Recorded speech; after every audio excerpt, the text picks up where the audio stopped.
저는 69살 김선자라고 해요. 제 인생에 남은 가장 큰 기쁨이 있다면 그건 바로 눈에 넣어도 아프지 않을 제 손주, 그리고 하나뿐인 아들 우식이 녀석이지요. 평생 시장 바닥에서 먼지 마셔가며 억척같이 살아온 제게 번듯하게 자라 자기 가정을 꾸린 아들은 세상 가장 큰 자랑이었습니다. 그런 아들이 결혼한 며느리, 민지는 또 얼마나 싹싹하고 예쁘게 구는지요. 주변에서는 아들 잘 키워 호강한다며 다들 부러워했으니 저는 제가 세상에서 가장 복 많은 늙은이인 줄로만 알았습니다. 바로 그날 아들 녀석의 집에 가기 전까지는 말이에요. 어머니, 이번 주말에 꼭 좀 와주실 수 있어요? 민지가 몸이 좀 안 좋아서요. 서준이도 어머니 보고 싶어 하고요. 아들의 목소리는 늘 그렇듯 다정했지만 어딘지 모르게 지친 기색이 역력했어요. 며느리가 몸이 안 좋다는데 애할미인 제가 가만히 있을 수 있나요? 당장 간다고 했지요.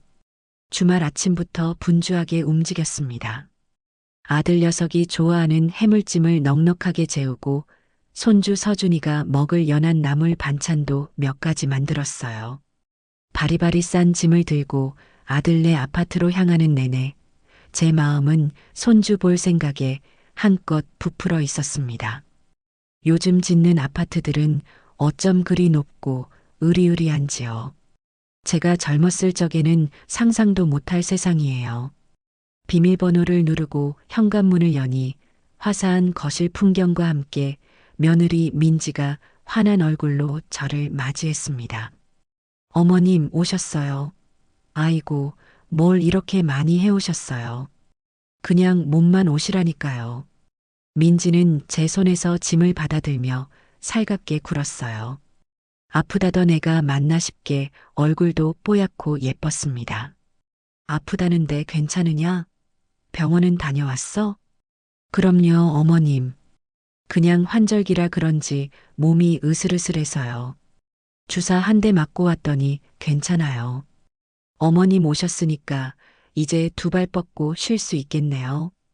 얄밉게 말하면 한도 끝도 없겠지만 젊은 애가 그럴 수도 있지 싶어 저는 웃어넘겼습니다. 그보다도 제 눈에는 거실 한쪽에서 보행기를 타고 아장아장 걸어오는 손주 서준이밖에 보이지 않았어요. 아이고, 우리 강아지. 할미 왔네. 제가 팔을 벌리자 서준이는 좋다고 깨르르 웃으며 제 품에 안겨왔습니다. 아이에게서 나는 분내와 따뜻한 온기에 여기까지 오느라 쌓였던 피곤이 눈 녹듯 사라지는 기분이었어요. 한참 동안 손주를 안고 재롱을 보는데 민지가 옆에 와서 조잘조잘 말을 걸기 시작했습니다. 어머님, 이거 보세요. 서준이 이번에 새로 사준 유모차예요. 독일에서 만든 건데 바퀴 구르는 것부터가 달라요. 핸들링이 예술이라니까요. 가격은 좀 나가도 우리 서준이가 탈 건데 아무거나 태울 수 있나요? 민지가 가리키는 현관 한쪽에 세워진 유모차는 제가 보기에도 번쩍이는 게 아주 갓나가 보였어요. 좋아 보이네. 얼마쯤 하더냐? 호호, 어머님 놀라실 텐데. 이거 한 대에 200만 원이 넘어요. 그래도 요즘 엄마들 사이에서는 이게 기본이에요, 기본. 제 입이 떡 벌어졌습니다. 유모차 한 대에 200만 원이라니요. 우리 우식이 키울 때는 동네에서 물려받은 낡은 유모차 끌고 다녔어도 아무 문제 없이 잘만 컸는데 말입니다. 민지의 자랑은 거기서 그치지 않았어요. 저건 스웨덴에서 만든 공기청정기고요. 우리 서준이 옷은 전부 프랑스에서 온 유기농 순면으로만 입혀요. 분유도 제일 비싼 유기농 분유만 먹이고요. 어머님, 요즘엔 이렇게 안 키우면 큰일 나요. 하도 유해 물질이 많아서요. 마치 저를 아무것도 모르는 구시대 사람 취급하는 듯한 말투였지만 저는 그저 손주를 위하는 마음이 극진해서 그러려니 좋게 생각하려 애썼습니다. 하지만 거실이며 아이 방이며 온 집안을 채운 값비싼 육아용품들을 보니 마음 한구석이 어쩐지 불편해지는 건 어쩔 수 없었어요. 우리 우식이가 버는 돈이 빤한데 저 많은 물건들을 다 사려면 얼마나 힘들까 싶었거든요. 아들이 퇴근하고 돌아올 때까지 민지는 소파에 편하게 기대 앉아 휴대폰만 들여다보았습니다. 손주를 돌보는 건 온전히 제 몫이었죠. 아프다는 핑계가 좋긴 좋은 모양이었어요. 민지는 뭐가 그리 즐거운지 휴대폰 화면을 보며 연신 미소를 지었습니다. 뭐 그리 재밌는 거라도 보느냐? 아, 어머님. 제가 활동하는 맘카페라는 곳인데 다들 저보고 천사 엄마래요. 제가 아는 정보도 공유하고 가끔 어려운 분들께 나눔도 하거든요. 다들 저를 너무 좋게 봐주셔서 몸둘 바를 모르겠어요. 민지는 수줍게 웃으며 제게 휴대폰 화면을 힐끗 보여주었어요. 화면에는 민지맘은 천사예요. 덕분에 좋은 물건 싸게 구했어요. 같은 칭찬 댓글들이 가득했습니다. 착한 일을 한다니 기특하다 싶으면서도 제 할 일은 제쳐두고 휴대폰 속 세상에만 빠져 사는 며느리의 모습이 썩 달가워 보이지는 않았습니다. 저녁 시간이 되어 아들이 퇴근하고 다 함께 제가 해온 해물찜으로 식사를 마쳤습니다. 설거지를 하고 나니 빨랫감이 산더미처럼 쌓여 있는 게 눈에 띄었어요. 아이고, 빨래가 이렇게나 많네. 내가 좀 돌려야겠다. 어머님 괜찮은데. 그냥 두세요. 됐다. 앉아만 있으니 몸이 더 쑤시는 것 같구나. 저는 손주 옷가지며 어른 옷가지가 뒤섞여 있는 빨래 바구니를 들고 세탁실로 향했습니다. 세탁실은 깔끔하게 정돈되어 있었어요. 최신형 드럼 세탁기가 늠름하게 자리를 잡고 있었고요.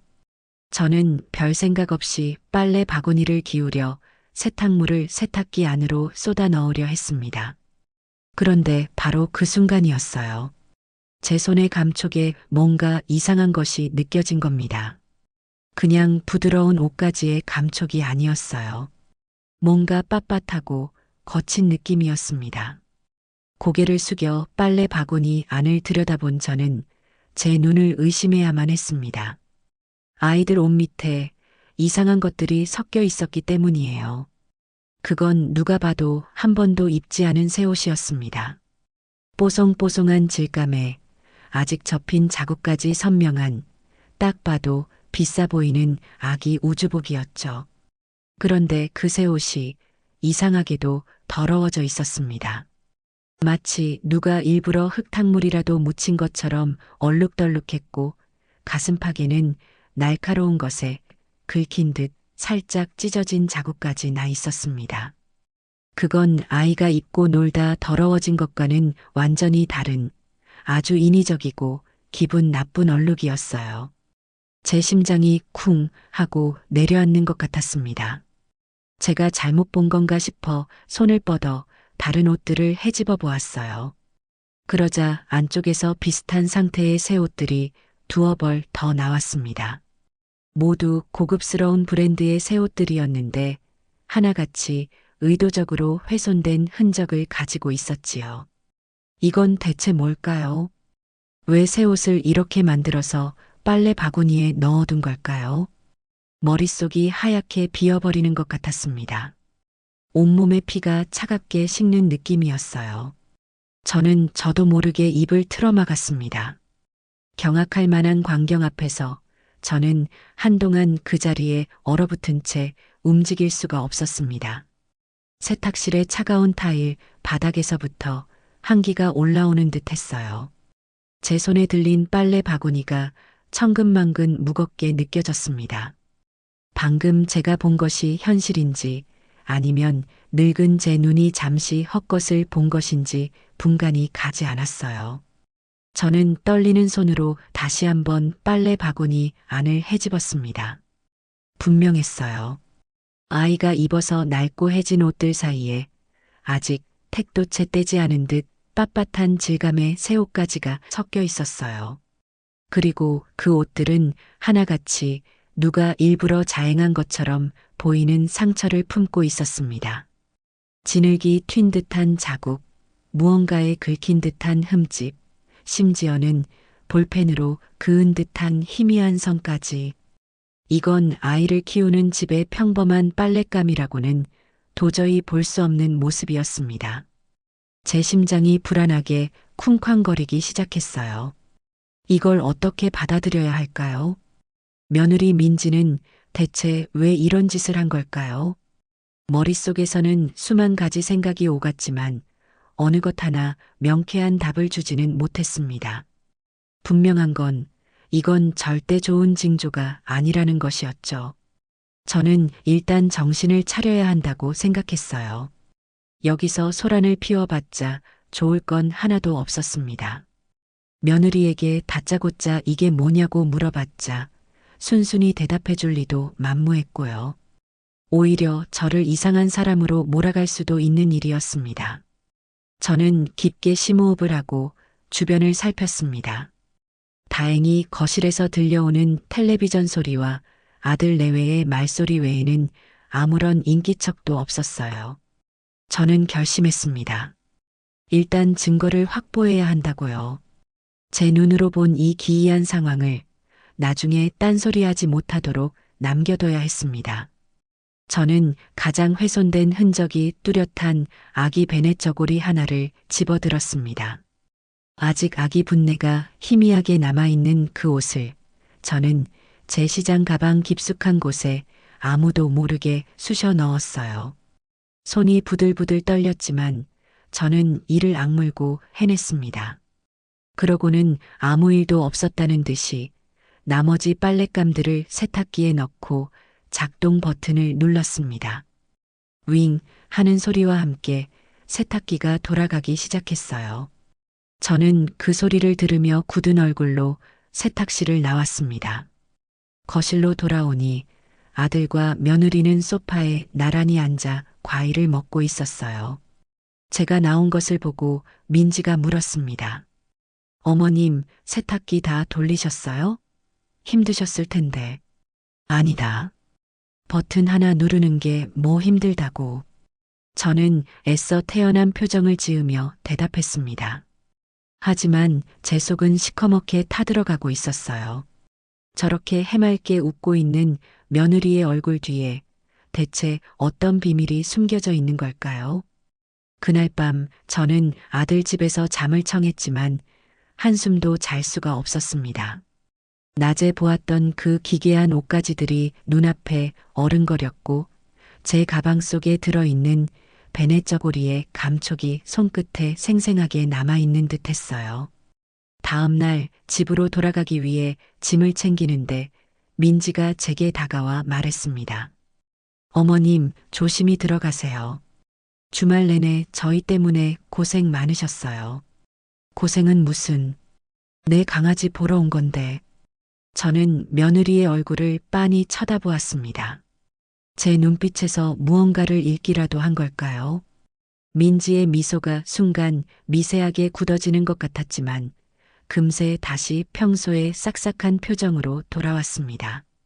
저는 집으로 돌아오는 버스 안에서 내내 생각에 잠겼어요. 그리고 집에 도착하자마자 제 방으로 들어가 문을 잠갔습니다. 가방 속에서 몰래 가져온 베넷 저고리를 꺼내 불빛 아래서 자세히 살펴보았어요. 보면 볼수록 이상한 점이 한두 가지가 아니었습니다. 흙탕물 자국은 마치 붓으로 일부러 칠한 것처럼 부자연스러웠고 찢어진 부분은 가위로 살짝 잘라낸 듯 단면이 깨끗했습니다. 이건 명백히 누군가 의도를 가지고 만든 작품이었습니다. 저는 컴퓨터를 잘 다루지 못하지만 요즘 젊은 사람들이 한다는 맘카페라는 곳이 궁금해졌어요. 며느리가 그토록 열심히 들여다보던 곳이었으니까요. 저는 돋보기를 꺼내 쓰고 아들이 가르쳐준 대로 인터넷 창을 열었습니다. 한참을 헤맨 끝에 민지가 활동한다는 맘카페를 찾아낼 수 있었어요. 그리고 저는 거기서 또 한 번 놀라운 것을 발견하게 됩니다. 민지는 그곳에서 정말로 천사 엄마로 불리고 있었어요. 그녀가 쓴 글들에는 온갖 미사여구가 붙어 있었습니다. 민지맘님 덕분에 우리 아이에게 꼭 필요했던 장난감을 나눔받을 수 있었어요. 정말 감사합니다. 민지맘님처럼 좋은 분이 있어서 세상은 아직 살만한가 봅니다. 민지는 자신이 가진 육아용품들을 다른 회원들에게 나눠주거나 다른 사람들로부터 물건을 기부받아 더 어려운 사람들에게 전달하는 중간다리 역할을 하고 있는 듯 보였어요. 언뜻 보기에는 정말 칭찬받아 마땅한 선행이었습니다. 하지만 제 머릿속에는 어젯밤 빨래 바구니 속에 그 옷가지들이 떠나지 않았어요. 저는 스크롤을 내려 민지가 쓴 다른 글들을 샅샅이 읽어보기 시작했습니다. 그리고 마침내 제가 찾던 것을 발견했습니다. 민지가 바로 어제 저녁에 올린 글이었어요. 얼마 전 후원받은 새 옷, 우리 서준이에게 입혔더니 금세 이렇게 됐네요. 역시 사내아이라 그런지 에너지가 넘치나 봐요. 이렇게 예쁜 옷 후원해주신 행복맘님, 정말 감사합니다. 아이에게 잘 입히고 있다고 꼭 전해드리고 싶었어요. 그 글 밑에는 사진 한 장이 첨부되어 있었습니다. 사진 속에는 제가 어젯밤 빨래 바구니에서 보았던 바로 그 흙탕물 묻고 찢어져 있던 새 우주복이 있었습니다. 제 심장이 다시 한번 철렁 내려앉았어요. 모든 조각이 맞춰지는 기분이었습니다. 민지는 후원받은 새 옷을 마치 자신의 아이가 입어서 낡아진 것처럼 인증 사진을 찍어 올리고 있었던 거예요. 그렇다면 그 인증에 쓰이지 않은 나머지 깨끗한 새 옷들은 다 어디로 갔을까요? 저는 온몸에 소름이 돋는 것을 느꼈습니다. 이것은 단순한 착각이나 오해가 아니었어요. 며느리는 무언가 꿍꿍이를 가지고 아주 치밀하게 움직이고 있었습니다. 저는 이 일의 전모를 반드시 밝혀내야겠다고 다짐했습니다. 내 아들과 아무것도 모르는 내 손주를 위해서라도 말이에요. 며느리의 실체에 한 걸음 다가섰다고 생각했지만 동시에 거대한 벽 앞에 선 기분이기도 했어요. 제가 가진 증거라고는 고작 헌 옷처럼 조작된 새 베넷 저고리 한 벌과 맘카페에 올라온 사진 한 장뿐이었습니다. 이걸 가지고 며느리를 추궁해봤자 어머님 무슨 오해를 하시는 거예요.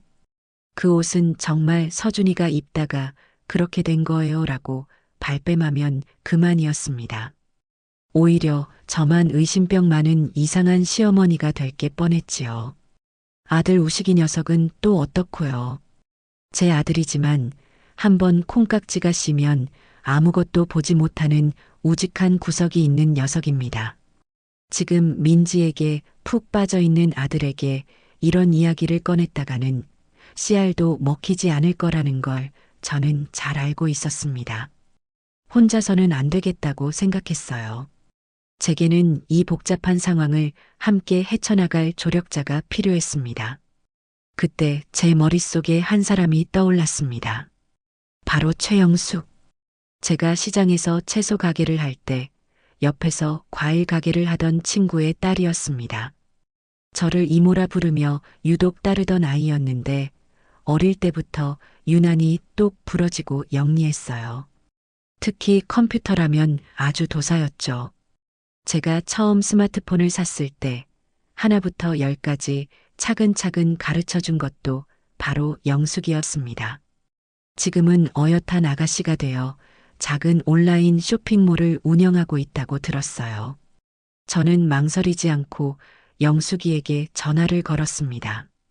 여보세요? 영숙이냐? 나다, 선자 이모. 어머, 이모. 웬일이세요? 잘 지내셨어요? 오랜만에 듣는 영숙이의 목소리는 여전히 씩씩하고 밝았습니다. 저는 안부를 묻고는 조심스럽게 본론을 꺼냈어요. 영숙아, 혹시 지금 시간 좀 괜찮으냐? 이모가 너한테 긴히 부탁할 게 있어서 그런다. 그럼요, 이모. 무슨 일인데요? 편하게 말씀하세요. 전화로 얘기하긴 좀 그렇고, 혹시 얼굴 한번 볼 수 있을까? 제 목소리가 심상치 않다는 걸 느꼈는지 영숙이는 군말 없이 그러자고 했습니다. 저희는 다음 날 제가 자주 가던 시장 근처의 낡은 찻집에서 만나기로 약속을 잡았어요. 약속 장소에 먼저 도착한 저는 차가운 물만 연신 들이켜며 타는 속을 달랬습니다. 잠시 후 찻집 문이 열리고 세련된 차림의 영숙이가 들어왔습니다. 이모, 오래 기다리셨어요? 아니다.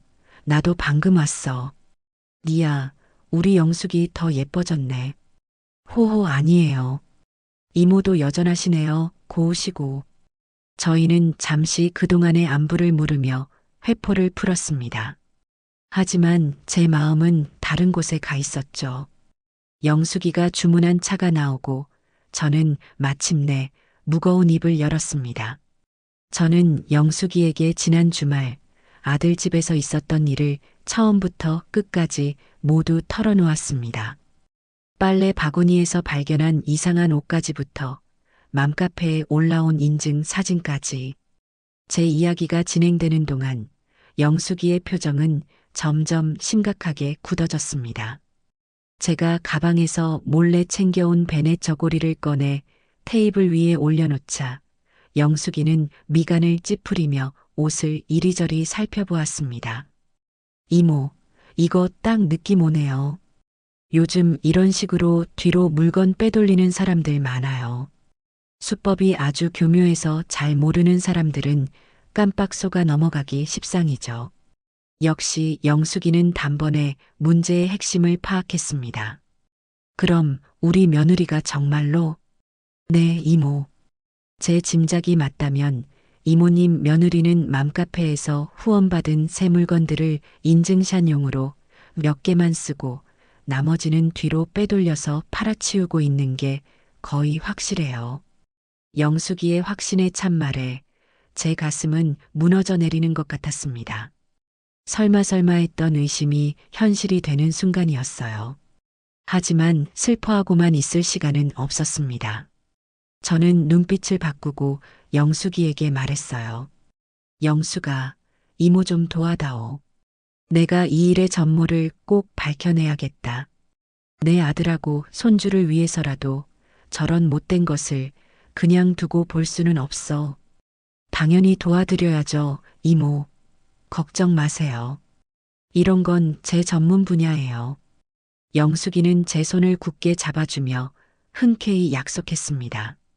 저는 그 자리에서 통장을 꺼내 영숙이에게 건넸습니다. 시장 장사하며 평생 쌈짓돈처럼 모아온 제 마지막 비상금이었습니다. 이거 조사하는 데 필요할 거다. 사람을 쓰든 뭘 사든 아끼지 말고 마음껏 써. 돈은 걱정하지 말고 우리는 완벽한 증거만 잡으면 되는 거야. 이모, 뭘 이렇게까지. 됐다. 내 아들 인생이 걸린 일인데 이까짓 돈이 대수겠니? 그리고 한 가지 부탁이 더 있다. 이 모든 일은 내 아들은 아직 아무것도 몰라야 한다. 모든 증거는 우리가 먼저 완벽하게 잡고 그놈이 제 눈으로 직접 진실을 확인하게 만들어야 해. 제 단호한 말에 영숙이는 고개를 끄덕였습니다. 알겠어요, 이모. 그럼 오늘부터 바로 시작하겠습니다. 우선 며느님이 활동하는 맘카페에 저도 가짜 아이디로 가입해서 동태를 좀 살펴볼게요. 그리고 비밀 판매 계정을 찾아내는데 집중하겠습니다. 그렇게 저와 영숙이의 은밀한 공조가 시작되었습니다. 든든한 지원군을 얻으니 막막하기만 했던 제 마음에 희미한 희망의 빛이 보이기 시작하는 것 같았어요. 그날 이후 영숙이는 약속대로 일사천리로 움직이기 시작했어요. 마치 숙련된 탐정처럼 며느리 서민지의 온라인 활동을 샅샅이 파고들었습니다. 영숙이는 며칠 밤을 새워 민지가 활동하는 맘카페의 수천 개가 넘는 게시글을 분석했습니다. 누가 봐도 평범한 주부인 것처럼 보이는 가짜 계정을 만들어 자연스럽게 카페 회원들과 어울리며 정보를 수집했죠. 저는 매일 영숙이와 통화하며 진행 상황을 보고받았습니다. 제 심장은 하루에도 몇 번씩 천국과 지옥을 오갔습니다. 이모, 며느님 정말 대단한데요? 카페 안에서는 거의 연예인급이에요. 다들 민지맘, 천사님 하면서 떠받드네요. 선행의 아이콘으로 이미지를 완벽하게 구축해놨어요. 영숙이의 말처럼 민지는 온라인상에서 자신의 왕국을 건설해 놓은 상태였습니다. 그녀가 올리는 글 하나하나에는 수십 개의 댓글이 달렸고 그녀가 주관하는 나눔 이벤트는 항상 뜨거운 반응을 보였습니다. 겉으로 보기에는 그저 마음씨 좋은 젊은 엄마의 선행일 뿐이었어요. 하지만 우리는 알고 있었죠. 그 화려한 무대 뒤에 숨겨진 추악한 진실을요. 영수가 뭔가 더 알아낸 건 없니? 이모, 지금 며느님이랑 가장 친하게 지내는 카페 회원 몇 명에게 일부러 접근해서 떠보고 있어요. 그리고 후원 물품 리스트랑 며느님이 평소에 자랑하던 물건들 목록을 비교 분석하고 있고요. 분명히 꼬리가 잡힐 거예요. 조금만 더 기다려보세요. 영숙이는 저를 안심시켰지만 제 마음은 타들어갔습니다. 그러던 어느 날 저녁 잠자리에 들려던 제게 영숙이로부터 다급한 전화가 걸려왔습니다. 이모, 찾았어요. 찾은 것 같아요. 전화기 너머로 들려오는 영숙이의 흥분된 목소리에 제 심장도 덩달아 빠르게 뛰기 시작했습니다. 뭘 찾았다는 말이냐? 며느님 비밀 계정이요. 중고거래 사이트에서 드디어 찾아냈어요. 영숙이는 숨을 고르며 차근차근 설명하기 시작했습니다. 민지는 맘카페에서 사용하는 아이디와는 전혀 다른 아주 교묘하게 위장된 아이디로 비밀 계정을 운영하고 있었습니다. 프로필 사진도 소개글도 전혀 다른 사람이었죠. 하지만 영숙이는 포기하지 않았습니다. 민지가 맘카페에 올렸던 인증 사진들의 배경이 되었던 아들 집의 희미한 벽지무늬, 가구의 모서리 등을 단서로 수많은 판매 게시물 사진과 끈질기게 비교 분석했다고 해요. 그리고 마침내 동일한 배경에서 찍은 사진을 사용하는 판매자를 찾아낸 겁니다. 이모, 제가 지금 링크 보내드릴 테니 한번 보세요. 기가 막힐 거예요. 전화를 끊자마자 영숙이에게서 인터넷 주소가 담긴 메시지가 도착했습니다. 저는 떨리는 손으로 그 주소를 눌렀습니다. 화면에는 민지의 보물창고라는 이름의 온라인 상점이 나타났습니다. 그리고 그곳에서 판매되고 있는 물건들을 본 순간 저는 숨을 멈췄습니다. 온갖 종류의 새 유아용품들이었습니다. 옷, 장난감, 책, 유모차, 카시트까지 하나같이 고급 브랜드의 포장도 뜯지 않은 새 제품들이었어요. 그리고 그 물건들은 놀랍게도 민지가 그동안 맘카페 회원들에게 후원받았던 물건들의 목록과 정확히 일치했습니다. 심지어 제가 아들 집에 갔을 때 민지가 자랑했던 그 200만 원짜리 독일제 유모차와 똑같은 모델의 새 제품도 버젓이 판매 목록에 올라와 있었습니다. 가격표에는 미개봉 새 제품 150만 원에 급히 처분합니다라고 적혀 있었죠. 세상에, 세상에. 저는 저도 모르게 탄식을 내뱉었습니다. 이것은 더 이상 의심이 아니었습니다. 명백한 증거였어요. 민지는 사람들의 선한 마음을 돈으로 바꾸는 파렴치한 사기극을 벌이고 있었던 겁니다. 후원받은 물건들을 빼돌려 자신의 비밀 상점에서 팔아치우고 그 돈으로 자신과 아이를 치장하며 호의호식하고 있었던 거죠. 제가 보았던 그 비싼 육아용품들은 모두 다른 사람들의 눈물과 정성으로 사들인 것들이었습니다. 분노로 온몸이 떨려왔습니다. 어떻게 사람이, 그것도 아이를 키우는 어미라는 자가 이렇게까지 악랄할 수 있을까요? 저는 당장이라도 아들 집으로 달려가 이 모든 것을 폭로하고 싶었습니다. 하지만 이성을 되찾아야 했어요. 아직은 때가 아니었습니다.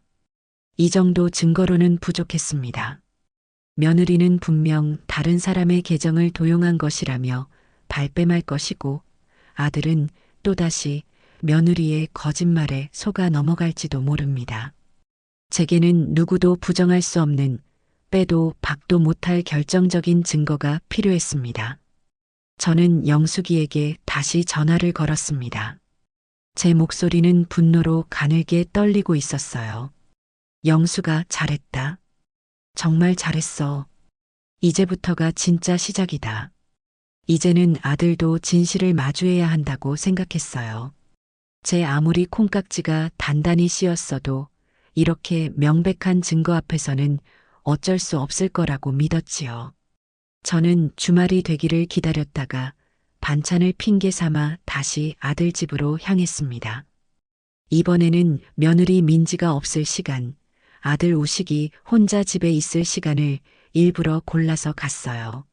민지가 있으면 또 무슨 핑계를 대며 아들의 눈과 귀를 막을지 모르는 일이었으니까요. 초인종을 누르자 잠이 덜 깬 얼굴의 아들이 문을 열어주었습니다. 어머니, 웬일이세요? 연락도 없이. 우리 아들 얼굴 보는데 연락이 다 필요하냐? 마침 갈비찜 좀 했는데 너 혼자 밥 거를까봐 가져왔다. 저는 아무렇지 않은 척 집 안으로 들어섰습니다. 아들은 소파에 털썩 주저앉으며 피곤한 듯 한숨을 내쉬었어요. 요즘 회사 일이 많이 힘드냐? 얼굴이 반쪽이 됐네. 그런 거 아니에요. 그냥 좀 피곤해서. 어머니, 근데 무슨 할 말이라도 있으세요? 표정이 별로 안 좋으신데. 역시 제 아들이 맡긴 한 모양입니다. 제 얼굴에 쓰인 수심을 금세 알아채더군요. 저는 더 이상 애둘러 말할 필요가 없다고 판단했습니다. 거실 테이블 위에 제가 밤새 출력해온 종이 뭉치를 올려놓았어요. 민지의 맘카페 활동 내역과 민지의 보물창고라는 이름의 비밀 판매 사이트 화면을 캡처한 것들이었습니다. 이게 다 뭐예요, 어머니? 아들은 미간을 찌푸리며 종이들을 집어들었습니다. 저는 차분하지만 단호한 목소리로 말했어요. 내처 서민지가 인터넷에서 벌이고 있는 짓이다. 똑똑히 보거라. 저는 아들이 종이를 넘기는 동안 지난 며칠간 제가 알아낸 모든 사실을 설명해 주었습니다.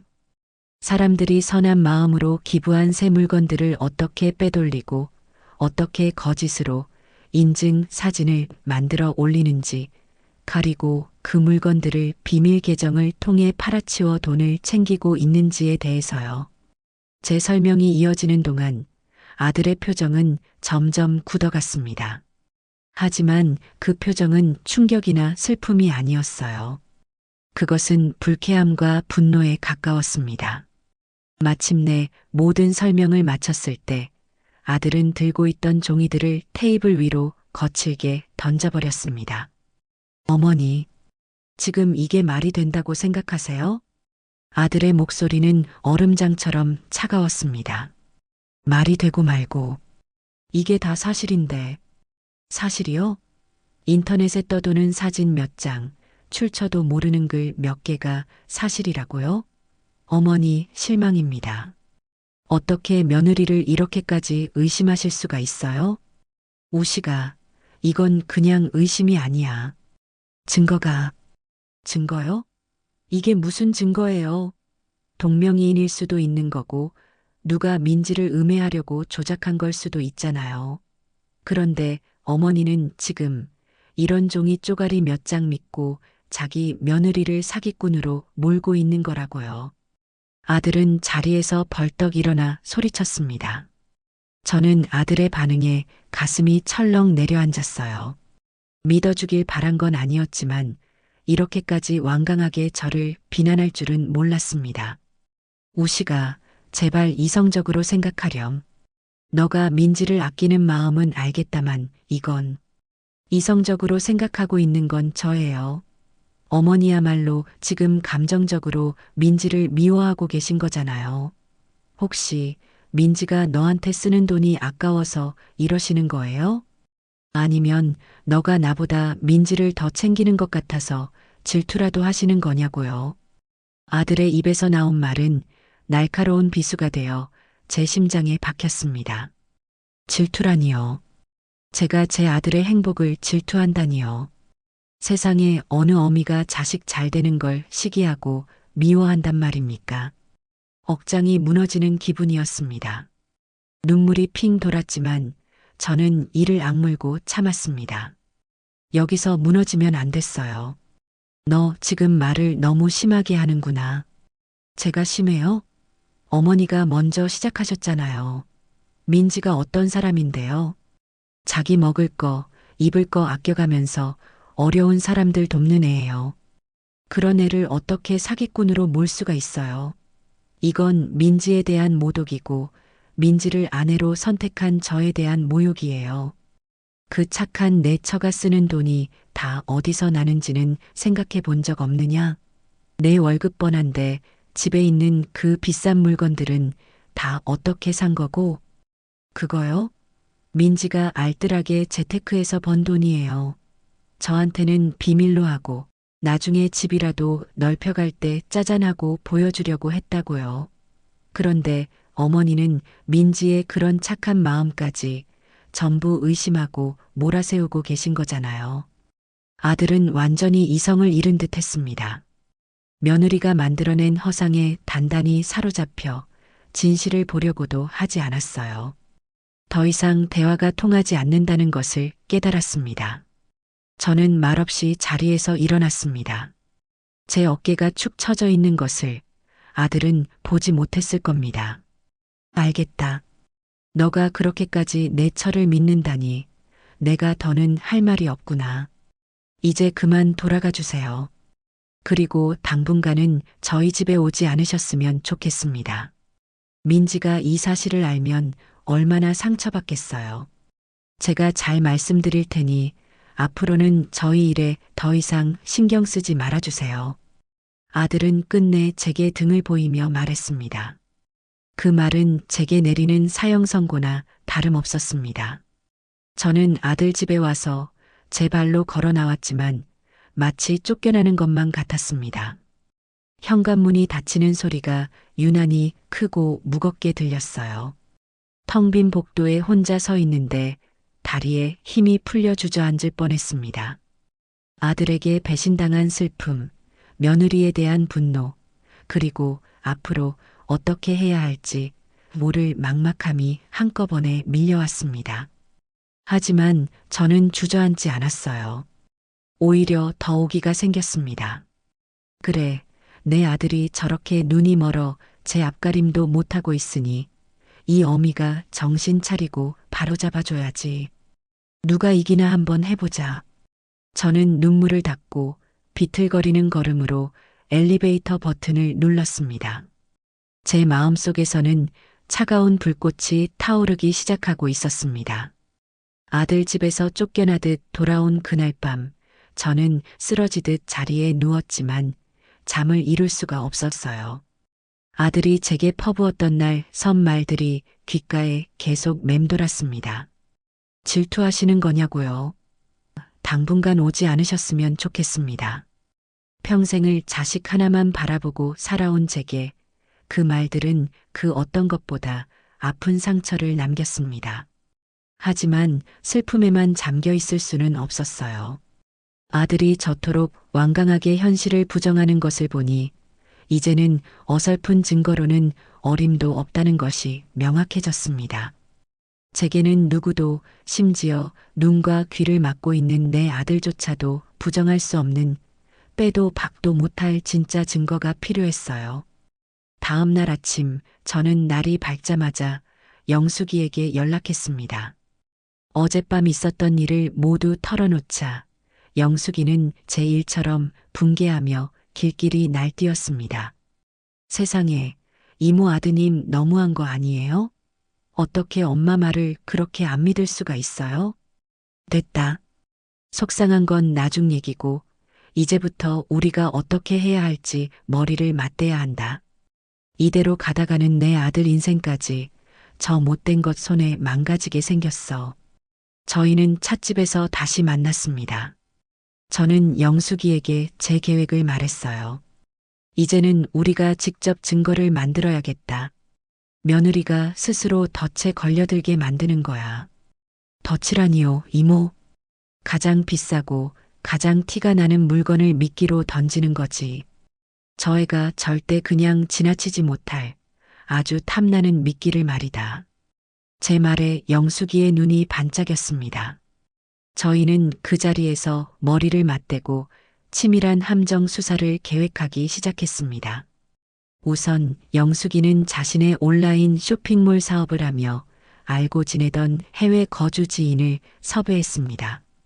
그리고 그 지인의 명의로 아주 그럴듯한 가짜 SNS 계정을 만들었어요. 프로필 사진은 고급 저택을 배경으로 찍은 우아한 중년 여성의 사진을 구해다 올렸고, 게시물에는 온통 명품과 해외여행 사진으로 도배를 했습니다. 누가 봐도 돈 많고 교양 있는 재미교포처럼 보이게끔 완벽하게 위장한 것이죠. 다음은 미끼를 고를 차례였습니다. 저희는 며칠 동안 맘카페와 중고 거래 사이트를 샅샅이 뒤져 요즘 엄마들이 가장 갖고 싶어 하지만 비싸서 구하지 못하는 물건이 무엇인지 알아냈습니다. 그것은 바로 프랑스에서 제작된 한정판으로 출시된 최고급 유모차와 카시트 세트였습니다. 국내에는 몇 대 들어오지도 않아 돈이 있어도 못 사는 물건으로 통했죠. 좋아, 이걸로 하자. 이 정도면 서민지가 절대 그냥 넘어가지 못할 거다. 저는 제 비상금 통장에서 거금을 인출했습니다. 영숙이는 그 돈으로 수소문 끝에 웃돈까지 줘가며 문제의 한정판 유모차와 카시트 세트를 구해왔습니다. 번쩍이는 유모차를 보니 이걸 미끼로 써야 한다는 사실이 조금 아깝다는 생각마저 들었어요. 이제 가장 중요한 단계가 남았습니다. 바로 추적 장치를 심는 것이었죠. 영숙이는 전문 탐정들이나 쓴다는 손톱보다도 작은 초소형 GPS 추적 장치를 여러 개 구해왔습니다. 저희는 해가 진 밤 영숙이의 사무실에 마주 앉아 비밀스러운 작업을 시작했습니다. 유모차의 바퀴 안쪽, 카시트의 천 시트 및 눈에 절대 띄지 않는 곳을 골라 조심스럽게 추적 장치를 심었습니다. 모든 작업은 아주 은밀하고 정확하게 이루어졌어요. 모든 준비를 마친 뒤 영숙이는 재력가 재미교포 이모 계정으로 며느리 민지에게 조심스럽게 메시지를 보냈습니다. 안녕하세요, 민지맘님. 우연히 민지맘님의 선행을 접하고 깊은 감명을 받은 사람입니다. 저도 멀리서나마 좋은 일에 동참하고 싶은데 혹시 괜찮으시다면 제가 가진 물건들을 기부해도 될까요? 마침 제 손주에게 주려고 사두었던 한정판 유모차와 카시트가 있는데 쓸 일이 없게 되어서요. 영숙이가 쓴 메시지는 아주 정중하고 진심이 담겨 있는 것처럼 보였습니다. 이제 며느리가 이 미끼를 물기만을 기다리면 됐습니다. 제 심장은 조마조마하게 뛰었지만 겉으로는 태연한 척 영숙이를 다독였습니다. 이제 미끼는 던져졌다. 저 애가 이걸 물지 안 물지는 하늘에 맡겨야지. 하지만 제 예상과 달리 민지의 반응은 아주 즉각적이었습니다. 메시지를 보낸 지 10분도 채 되지 않아 답장이 왔어요. 어머나 세상에. 안녕하세요, 회장님. 제 글을 보셨다니 너무 영광이에요. 물론이죠. 당연히 괜찮고 말고요. 회장님의 그 따뜻한 마음, 제가 꼭 필요한 곳에 잘 전달해 드리겠습니다. 정말 감사합니다. 회장님이라는 호칭과 온갖 아양을 떠는 말투에서 며느리가 얼마나 흥분했는지가 고스란히 느껴졌습니다. 덫에 걸려들었다는 확신이 들었어요. 저희는 계획대로 해외에서 물건을 보내는 것처럼 위장하여 전문 배송업체를 통해 유모차와 카시트 세트를 아들 집으로 보냈습니다. 이제 주사위는 던져졌습니다. 저는 매일 밤 휴대폰으로 GPS 추적 앱을 들여다보며 며느리가 언제 움직일지 숨죽여 기다렸습니다. 며느리 민지가 저희가 던진 미끼를 덥석 문 이후 며칠 동안은 아무런 움직임이 없었어요. 제 휴대폰 속 지도 위에는 아들 녀석의 아파트를 가리키는 파란 점만 깜빡이고 있을 뿐이었습니다. 초조한 마음에 하루에도 수십 번씩 휴대폰을 들여다보았어요. 혹시 며느리가 우리 계획을 눈치챈 건 아닐까? 아니면 저 비싼 물건만큼은 정말로 좋은 곳에 기부하려고 마음을 바꾼 건 아닐까 하는 온갖 생각이 다 들었습니다. 그때마다 영숙이는 제게 전화를 걸어 이모, 원래 큰 거는 천천히 움직이는 법이에요. 조급해하면 우리가 지는 거예요 라며 저를 다독였습니다. 영숙이의 말대로 저는 마음을 다잡고 묵묵히 기다렸습니다. 그리고 마침내 물건이 도착한 지 닷새째 되던 날 오후 움직임이 포착되었습니다. 먼저 움직인 것은 GPS가 아니었어요. 바로 며느리의 맘카페 활동이었습니다. 영숙이가 흥분된 목소리로 제게 전화를 걸어왔어요. 이모, 며느님, 드디어 인증샷 올렸어요.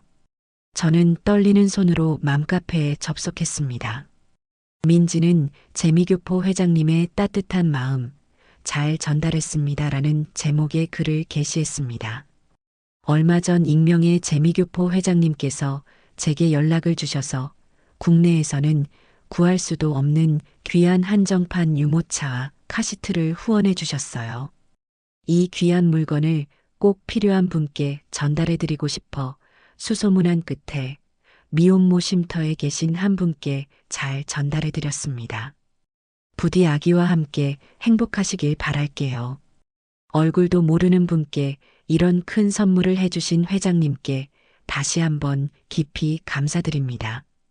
글과 함께 첨부된 사진 속에는 저희가 보낸 번쩍이는 유모차가 있었습니다. 그런데 어딘가 이상했어요. 유모차 바퀴 한쪽에 마치 일부러 묻힌 것처럼 보이는 흙자국이 선명했습니다. 사용했다는 것을 보여주기 위한 그녀의 상투적인 수법이었죠. 하지만 더 기가 막힌 것은 사진 속에 등장한 것은 유모차 단 한 대뿐이었다는 겁니다. 함께 보낸 최고급 카시트는 어디에도 보이지 않았어요. 맘카페 회원들은 역시 민지맘님, 회장님도 민지맘님도 모두 천사시네요 라며 칭찬 댓글을 쏟아냈습니다. 저는 그 가증스러운 위선에 치가 떨렸습니다. 그리고 바로 그날 밤이었습니다. 밤 11시가 넘은 시각, 조용하던 제 휴대폰에서 짧은 진동이 울렸습니다. GPS 추적 앱에서 보내는 알림이었어요. 추적 대상이 이동을 시작했습니다. 저는 벌떡 일어나 휴대폰 화면을 들여다보았습니다. 아들 집 위치에 있던 파란 점들이 마치 살아있는 생물처럼 천천히 움직이기 시작하고 있었어요. 제 심장도 함께 빠르게 뛰기 시작했습니다. 저는 곧바로 옷을 챙겨 입고 영숙이에게 전화를 걸었습니다. 영숙아, 움직이기 시작했다. 지금 당장 나와. 저희는 약속했던 장소에서 만나 영숙이의 차에 올라탔습니다. 영숙이는 능숙하게 운전을 하며 한 손으로는 휴대폰 속 지도를 확인했습니다. 이모, 가는 방향을 보아하니 도시 외곽 쪽이에요. 인적이 드문 곳으로 가고 있어요. 그래, 거래를 하려면 그런 곳이 좋겠지. 저희는 칠흑 같은 어둠을 뚫고 파란 점이 움직이는 경로를 따라 조심스럽게 차를 몰았습니다. 1시간쯤 달렸을까요? 파란 점의 움직임이 마침내 한 곳에서 멈췄습니다. 그곳은 낡은 공장과 창고들이 즐비한 도시 외곽의 허름한 물류단지였습니다. 저희는 조금 떨어진 곳에 차를 세우고 숨을 죽인 채 창고 쪽을 지켜보았습니다. 잠시 후 익숙한 차 한 대가 창고 앞으로 들어서는 것이 보였어요. 바로 제 아들 우식이의 차였습니다. 차에서 내린 것은 주변을 잔뜩 경계하는 며느리 민지였습니다. 민지는 트렁크에서 무언가 커다란 것을 힘겹게 꺼내기 시작했어요. 바로 저희가 보냈던 카시트와 인증샷에 등장했던 유모차였습니다. 며느리는 그것들을 창고 안으로 옮겨 놓았습니다. 모든 것이 저희가 예상했던 시나리오대로 흘러가고 있었어요. 이모, 이제 곧 거래 상대가 나타날 거예요. 카메라 준비할게요. 영숙이는 뒷좌석에서 망원 렌즈가 달린 전문가용 카메라를 꺼내 들었습니다. 저희는 차 안의 모든 불을 끄고 창고 쪽에서 눈을 떼지 않았습니다. 10분쯤 지났을까요? 창고 앞으로 검은색 승합차 한 대가 미끄러지듯 들어왔습니다. 차에서 내린 것은 험상궂은 인상의 중년 남자였어요. 민지는 그 남자를 아주 익숙하게 맞이했습니다. 모든 것이 확인되는 순간이었습니다. 저희는 차 안에서 숨소리조차 내지 못한 채 그들의 검은 거래 현장을 지켜보고 있었습니다. 어둠이 짙게 깔린 물류창고 앞, 며느리 민지와 험상궂은 인상의 남자는 아주 익숙하게 몇 마디 대화를 나누는 듯 했어요. 거리가 너무 멀어 목소리는 들리지 않았지만 분위기만으로도 그들이 한두 번 만나본 사이가 아니라는 것을 짐작할 수 있었지요. 남자는 창고 안으로 들어가 우리가 보낸 유모차와 카시트를 꼼꼼하게 살폈습니다. 마치 감정사라도 된 것처럼 여기저기를 만져보고 두드려 보더군요. 민지는 남자 옆에 서서 뭐가 그리 좋은지 연신 미소를 지으며 무언가를 열심히 설명하고 있었습니다. 제 눈에는 그 모습이 마치 악마에게 영혼이라도 팔아넘기는 것처럼 보였어요. 제 옆에서 카메라를 들고 있던 영숙이가 작게 속삭였습니다. 이모, 저 남자 이 바닥에서는 꽤 유명한 장물합이에요. 제가 뒷조사를 좀 해봤거든요. 훔친 물건이나 사기친 물건들을 전문적으로 현금으로 바꿔주는 역할을 하고 있어요. 영숙이의 말에 저는 이 사건이 제가 생각했던 것보다 훨씬 더 깊고 어두운 곳까지 연결되어 있다는 것을 직감했습니다. 며느리는 단순히 용돈벌이를 위해 이런 짓을 하는 것이 아니었어요. 이건 명백한 범죄 조직과 연계된 아주 계획적인 사기 행각이었습니다. 잠시 후 물건 확인을 마친 남자가 만족스러운 듯 고개를 끄덕였습니다. 그는 자신의 승합차로 가더니 두툼한 서류 봉투 하나를 들고 나왔어요. 그리고 그 봉투를 민지에게 건넸습니다. 민지는 봉투를 받아들고는 내용물을 확인하기 위해 안을 힐끗 들여다보았어요. 그 짧은 순간 봉투 안에 가득 들어있는 지폐 뭉치가 어둠 속에서도 선명하게 보였습니다. 돈을 확인한 민지의 얼굴에는 숨길 수 없는 탐욕스러운 미소가 번졌습니다. 영숙이는 바로 그 순간을 놓치지 않았습니다. 찰칵, 찰칵, 찰칵. 어둠 속에서 영숙이의 카메라 셔터 소리가 조용하지만 날카롭게 울려 퍼졌습니다. 돈 봉투를 들고 활짝 웃는 며느리의 얼굴, 그 옆에 서 있는 장무라비의 얼굴, 그리고 그들 뒤로 보이는 한정판 유모차 차량 번호까지 모든 것이 한 장의 사진 안에 완벽하게 담겼습니다. 거래를 마친 남자는 유유히 물건들을 자신의 차에 싣고 사라졌고 민지 역시 돈 봉투를 품에 꼭 안은 채 아들의 차를 몰고 물류단지를 빠져나갔습니다. 모든 것이 폭풍처럼 지나간 뒤 저희는 한동안 그 자리에 못 박힌 듯 앉아 있었습니다. 영숙이는 카메라 액정을 통해 방금 찍은 사진들을 확인하며 흡족한 미소를 지었어요. 이모, 이 정도면 빼도 박도 못하는 증거가 되겠죠? 사진 속에는 맘카페의 천사 엄마가 아닌 어둠 속에서 검은 돈을 거래하는 사기꾼 서민지의 진짜 얼굴이 담겨 있었습니다. 저는 영숙이에게 고맙다는 말도 잊은 채 그 사진들만 멍하니 바라보았어요. 마음 한구석에서는 분노가 치밀어 올랐지만 다른 한편으로는 이제 모든 것을 끝낼 수 있다는 안도감이 들기도 했습니다. 집으로 돌아오는 길 영숙이가 제게 물었습니다. 이모, 이제 이 증거 들고 바로 경찰서로 가실 거죠? 저는 잠시 생각에 잠겼다가 이내 고개를 저었습니다. 아니, 경찰서에 가기 전에 우리가 먼저 해야 할 일이 있다. 네, 뭐요? 내 아들 녀석?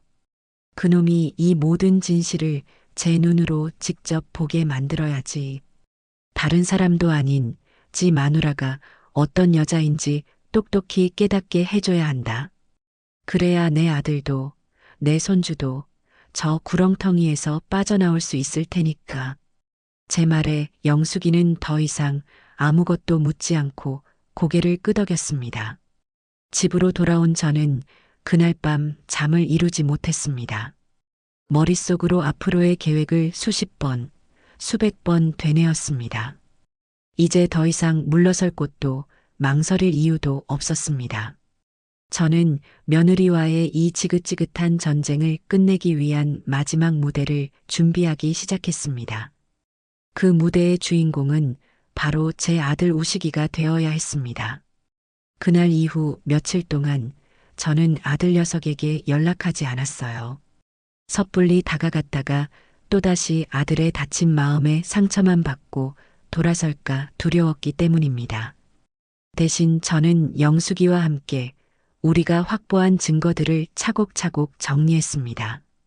며느리의 비밀 계정 거래 내역, 물류창고에서 찍은 사진들, 장무라비의 신상 정보까지 모든 것은 서민지라는 여자의 파렴치한 사기 행각을 명백하게 가리키고 있었죠. 저는 때를 기다렸습니다.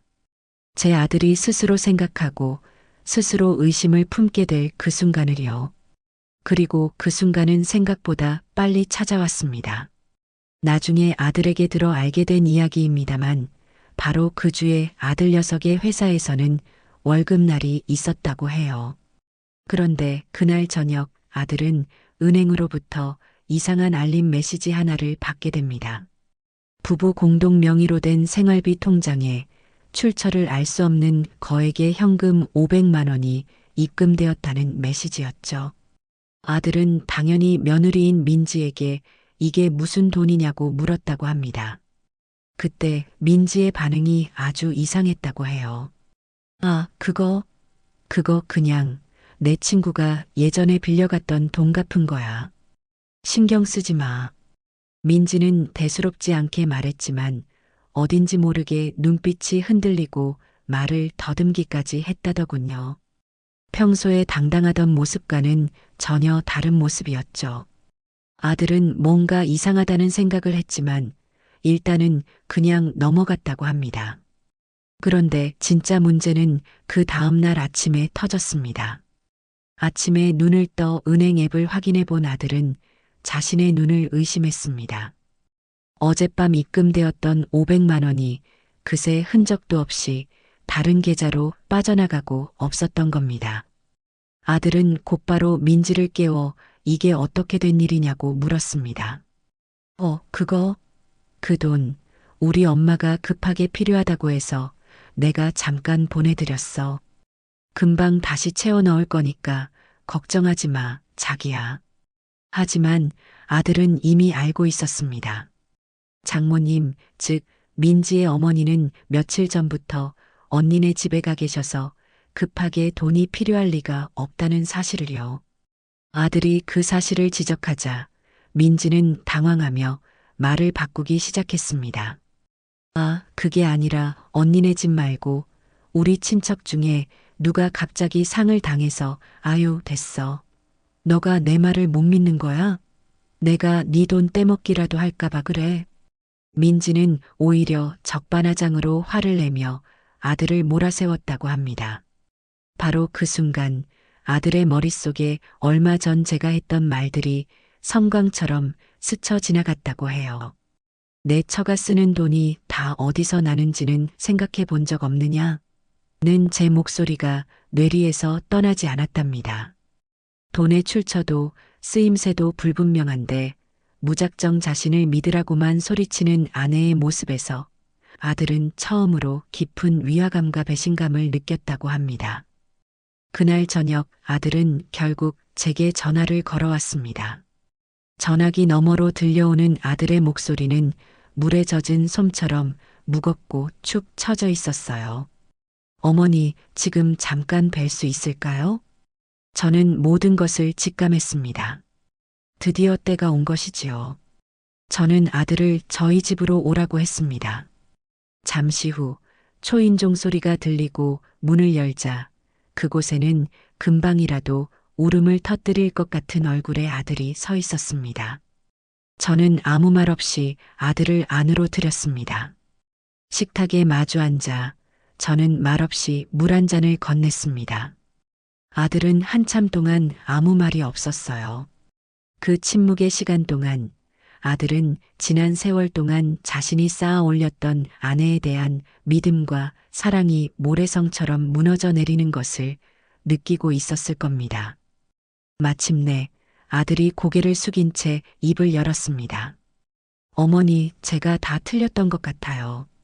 저는 대답 대신 그동안 준비해 두었던 사진 뭉치를 아들 앞에 조용히 밀어주었습니다. 물류창고의 어둠 속에서 며느리 민지가 장무라비와 만나 돈다발을 주고받는 모습이 생생하게 담긴 사진들이었죠. 아들은 떨리는 손으로 사진을 한 장 한 장 넘겨보았습니다. 사진 속에서 환하게 웃고 있는 아내의 얼굴, 그 손에 들린 두툼한 돈 봉투, 그리고 그 뒤로 보이는 익숙한 유모차와 카시트. 더 이상의 설명은 필요 없었습니다. 사진 한 장 한 장이 그 자체로 웅변이자 흔들릴 수 없는 진실이었으니까요. 이게 정말 민지가 맞아요? 아들의 목소리는 절망으로 가득 차 있었습니다.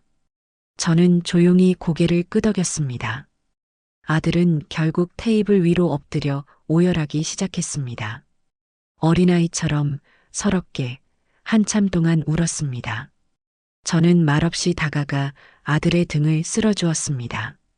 자식을 잘못된 길에서 건져내는 것이 부모의 역할이라면 지금 이 순간의 고통 또한 제 아들이 온전히 감당하고 넘어가야 할 산이었습니다. 한참을 울던 아들이 마침내 고개를 들었습니다. 눈물과 콧물로 범벅이 된 얼굴은 그러나 더 이상 어리석은 남편의 얼굴이 아니었습니다.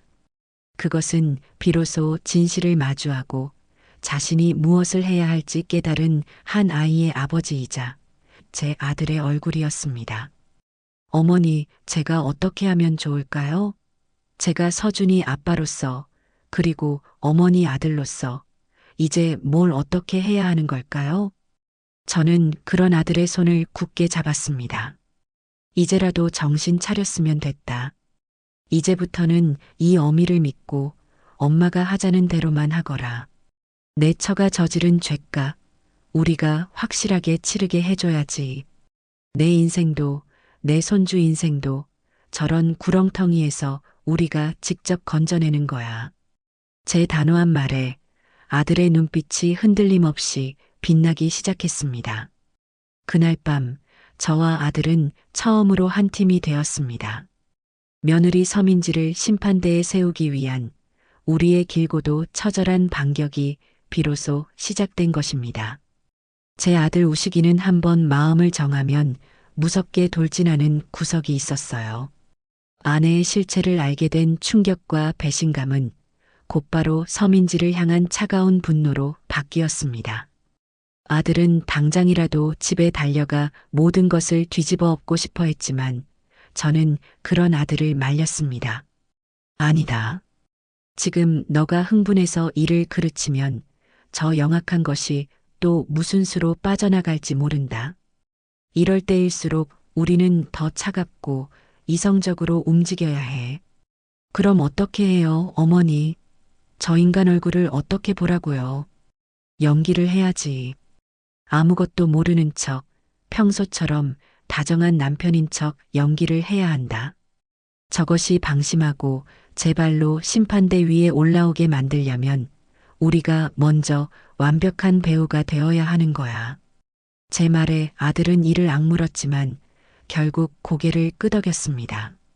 다음 날 저희는 영숙이를 저희 집으로 불렀습니다.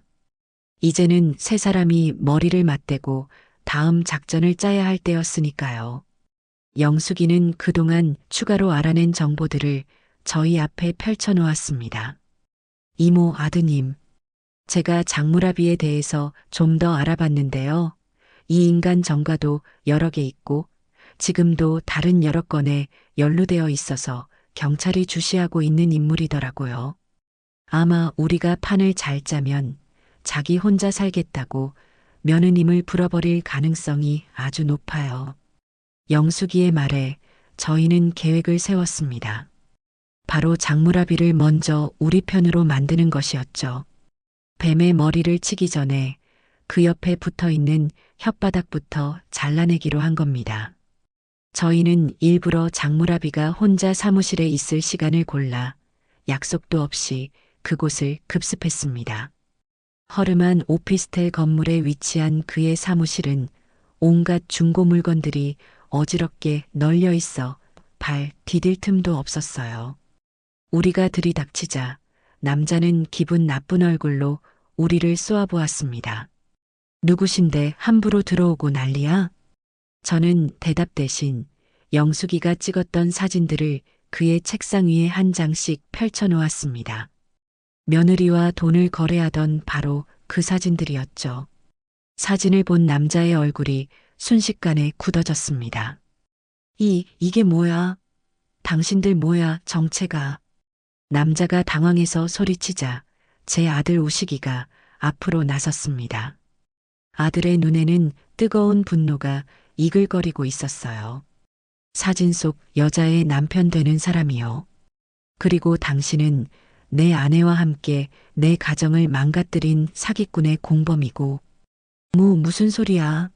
나는 그냥 저 여자가 파는 물건을 사줬을 뿐이라고. 나는 아무것도 몰라. 남자는 필사적으로 발뺌하기 시작했습니다. 저는 그때를 놓치지 않고 차갑게 말했습니다. 모르긴 뭘 몰라. 당신이 서민지랑 주고받은 문자 메시지, 통화 내역, 우리가 이미 다 확보하고 있는데 당신이 이 바닥에서 어떤 인간인지 지금 경찰이 당신을 왜 주시하고 있는지도 다 알고 있어. 여기서 계속 우리랑 말장난할 텐가 아니면 순순히 협조하고 죄를 조금이라도 덜어볼 텐가. 물론 문자 메시지나 통화 내역 같은 건 없었습니다. 하지만 남자는 제 기세에 완전히 압도당한 듯 보였어요. 얼굴이 하얗게 질려서는 아무 말도 하지 못하고 입술만 달싹거렸습니다. 아들이 마지막 쐐기를 박았습니다. 당신한테는 두 가지 선택지가 있어. 하나, 지금 여기서 우리한테 끝까지 개기다가 서민지랑 같이 사기죄 공범으로 감옥에 가는 거.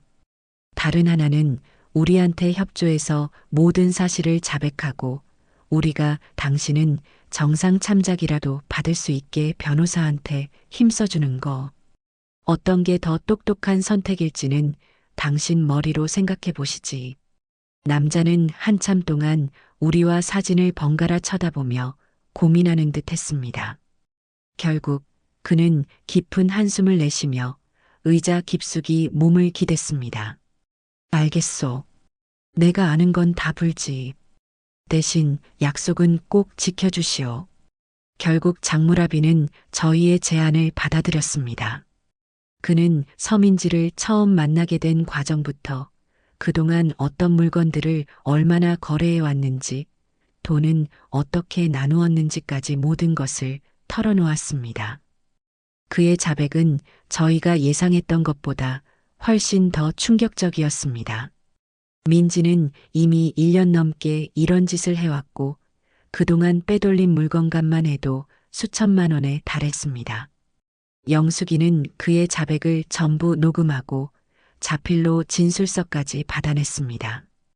이제 서민지가 빠져나갈 구멍은 어디에도 없었습니다.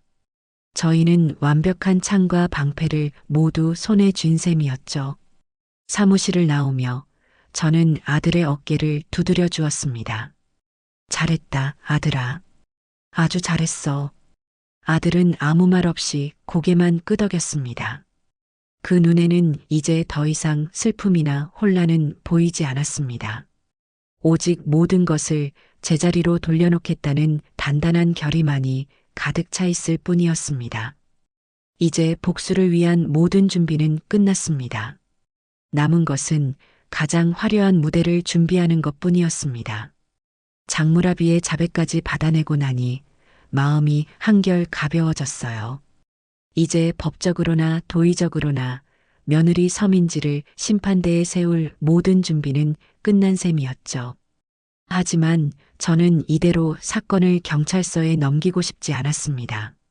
그렇게 조용히 끝내버리기에는 제 아들이 받은 상처와 저희 가족이 겪은 마음고생이 너무나도 컸습니다.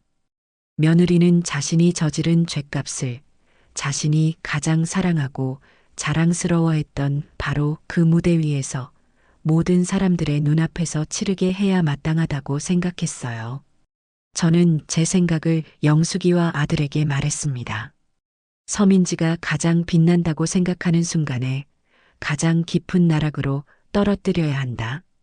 자신이 쌓아 올린 모든 명예와 위선이 한순간에 무너져 내리는 것을 제 눈으로 똑똑히 보게 만들어야 해. 제 말에 아들과 영숙이는 잠시 생각에 잠기더니 이내 결연한 표정으로 고개를 끄덕였습니다. 우리의 뜻은 하나였습니다. 영숙이가 다시 한번 재력가 재미교포 이모로 나설 때가 온 것이죠. 영숙이는 맘카페 운영진에게 정중한 이메일 한 통을 보냈습니다. 안녕하세요, 맘카페 운영진 여러분. 저는 미국에 거주하고 있는 교포입니다. 평소 민지맘님의 선행을 멀리서나마 지켜보며 깊은 감명을 받아왔습니다. 민지맘님 같은 분이야말로 이 시대의 진정한 영웅이 아닐까 싶습니다. 다름이 아니라 곧 있을 맘카페 연말 총회 행사에서 제가 민지맘님께 특별 감사패를 수여하고 싶은데 괜찮을지 여쭙고 싶습니다. 민지맘님의 선행을 널리 알려 더 많은 분들이 나눔에 동참하는 계기가 되었으면 하는 바람입니다. 물론 감사패 제작과 행사에 필요한 모든 경비는 제가 부담하겠습니다. 영숙이의 제안은 너무나도 그럴듯했습니다. 맘카페 입장에서는 자신들의 위상을 높일 수 있는 절호의 기회였고 돈 한 푼 들이지 않고 행사를 더 풍성하게 만들 수 있으니 마다할 이유가 없었죠. 운영진은 즉시 영숙이의 제안을 받아들였고 일은 일사천리로 진행되었습니다. 맘카페 전체 공지사항에는 올해의 천사맘, 서민지님을 위한 특별 시상식이라는 제목의 글이 대문짝만하게 걸렸습니다.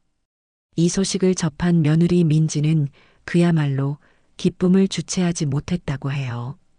그날 저녁 집에 돌아온 아들 우식이는 일부러 더 과장된 연기를 펼쳤습니다. 여보, 이거 봤어? 당신 맘카페에서 상 받는데. 니야, 역시 우리 아내 대단하다. 내가 당신이 언젠가는 이렇게 인정받을 줄 알았어. 아들이 호들갑을 떨며 공지사항을 보여주자 민지는 이미 알고 있었다는 듯 새침한 표정을 지으면서도 입꼬리가 귀에 걸리는 것은 숨기지 못했다고 합니다. 호호, 뭘 이런 걸 가지고. 나는 그냥 내가 좋아서 한 일인데 사람들이 너무 좋게 봐주네. 그래도 자기가 이렇게 기뻐해 주니 나도 기분은 좋다. 기분만 좋아? 이건 완전 경사지, 경사. 시상식 날 내가 세상에서 제일 예쁜 드레스 입혀줄게. 우리 아내가 주인공인데 아무렇게나 하고 갈 수 없지. 어머, 정말? 그래도 될까? 당연하지. 당신은 그럴 자격이 있어. 아들의 완벽한 연기에 민지는 모든 의심을 거두고 축제 분위기에 흠뻑 취해버렸습니다. 자신이 곧 오를 무대가 사실은 자신의 모든 것을 무너뜨릴 처형대라는 사실은 꿈에도 모른 채 말이죠. 시상식이 열리기까지 남은 시간은 일주일. 그동안 저희는 마지막 준비에 박차를 가했습니다. 바로 시상식 날 상영할 심판의 영상을 만드는 것이었죠. 영숙이의 사무실에 모여 저희는 밤을 새워가며 영상을 편집했습니다. 영상은 며느리의 맘카페 활동 사진으로 평화롭게 시작했습니다. 천사맘으로 칭송받는 그녀의 가식적인 모습들이 화면을 채웠죠. 그리고 그 뒤로 저희가 찍었던 물류창고 거래 영상, 장무라비의 자백 녹취록, 비밀 계정 거래 내역 캡처 화면 등이 숨 쉴 틈 없이 이어졌습니다. 영상의 마지막은 제가 처음 빨래 바구니에서 발견했던 일부러 훼손된 새 베네 저고리를 클로즈업하며 끝을 맺었습니다. 모든 거짓의 시작이었던 바로 그 증거물이었죠. 영상을 다 만들고 나니 마치 한 편의 짧은 범죄 다큐멘터리 영화를 보는 것 같았습니다. 이 정도면 저 여자도 더는 발뺌하지 못하겠지. 아들은 완성된 영상을 보며 주먹을 불끈 쥐었습니다. 시상식 날짜는 점점 다가왔고 며느리 민지는 하루하루 들뜬 마음으로 그날만을 기다리고 있었습니다. 최고급 미용실과 드레스숍을 예약하고 시상식에서 읽을 수상 소감문을 쓰며 거울 앞에서 몇 번이고 연습을 했다고 해요. 그 모습을 옆에서 지켜봐야 했던 아들은 속에서 천불이 났지만 겉으로는 끝까지 미소를 잃지 않았습니다. 여보, 너무 멋지다. 그날 당신이 세상에서 제일 빛날 거야. 고마워, 여보. 다 자기 덕분이야. 서로를 마주보며 웃고 있는 두 사람의 모습은 누가 봐도 행복한 부부의 모습이었을 겁니다. 하지만 그 웃음 뒤에 얼마나 무섭고 잔인한 진실이 숨겨져 있는지를 아는 사람은 아무도 없었습니다. 마침내 운명의 날이 밝았습니다. 드디어 운명의 날이 밝았어요. 맘카페 연말 총회 및 시상식이 열리는 날이었습니다. 행사는 시내에서 가장 좋은 호텔의 연회장을 빌려서 열렸습니다. 저희의 계획을 까맣게 모르는 맘카페 회원들은 저마다 한껏 멋을 내고 행사장으로 모여들었죠. 행사장 내부는 화려한 풍선과 꽃으로 장식되어 있었고 테이블 위에는 맛있는 음식들이 가득했습니다.